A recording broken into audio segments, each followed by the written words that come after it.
It was the early 2000s in Onitsha, Anambra State. The city bustled with life. Traders shouting over the row of buses. Hawkers weaving through traffic.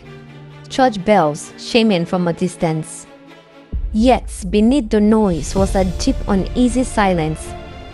People spoke in lowered voices about one man, a name they feared to utter in public. Derico. If your goods were stolen, you prayed it wasn't him. If your boss was hijacked, you pray he wasn't the one holding the gun, because if it was, you might never make it alive.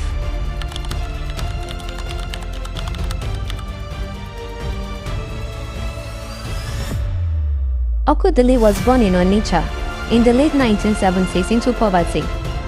His parents struggled to feed him. By the time he was a teenager, the street had already become his home and his school. He started small, from pickpocketing in crowded markets, snatching bags from distracted shoppers and slipping away before anyone could notice. But Okwudili was ambitious. Petty thief wasn't enough. His early 20s, he had already acquired guns, gathered a small crew, and transformed from pickpocket into an armed robber.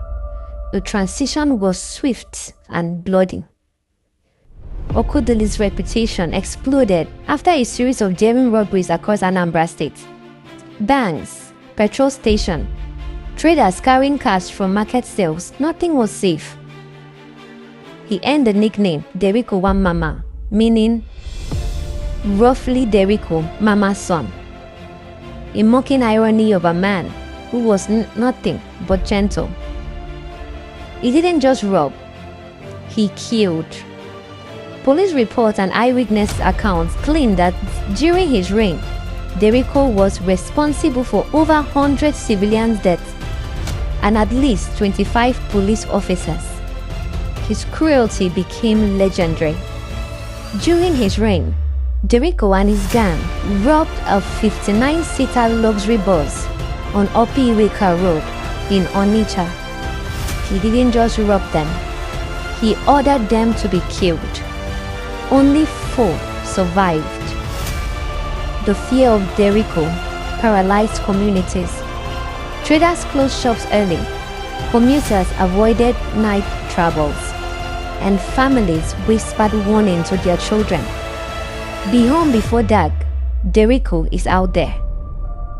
Before Derico, another name dominated Onitsha's underworld, Chiejina. Chiejina was older, meaner, and even more sadistic. He was known for torturing his victims before killing them. The two first crossed paths during the violent Umuleri-Aguleri communal conflicts, as at the time, they both fought on same side, using the chaos of war to rob and kill without consequences. But as the dust settled, rivalry brewed. The city wasn't big enough for two kings of crime. The end came in betrayal. And one night, Derico ambushed Chiejina and shot him dead. The killing was both strategic and symbolic. Derico had eliminated his greatest rival. From then on, he was undisputed king of Anambra underworld. Derico's reign was marked by a strange mix of brutality and superstition. It was widely believed he sought protection from native doctors who fortified him with charms, amulets, and rituals said to make him bulletproof. Witnesses swore they saw bullets bounce off his body. Others believed he used magic to disappear in the middle of police chases. Whether the powers were real or just legend didn't matter. People believed them. And that belief made him even more untouchable. By 2001, Derico's name was everywhere. Armed robberies, daylight murders, and bank heists were becoming so frequent that Anambra State's economy began to suffer. Traders were afraid to move goods. Transporters feared the highways, and police morale sank. The police launched Operation Derico, a statewide manhunt involving roadblocks, undercover officers, and targeted raids. But Derico was always one step ahead.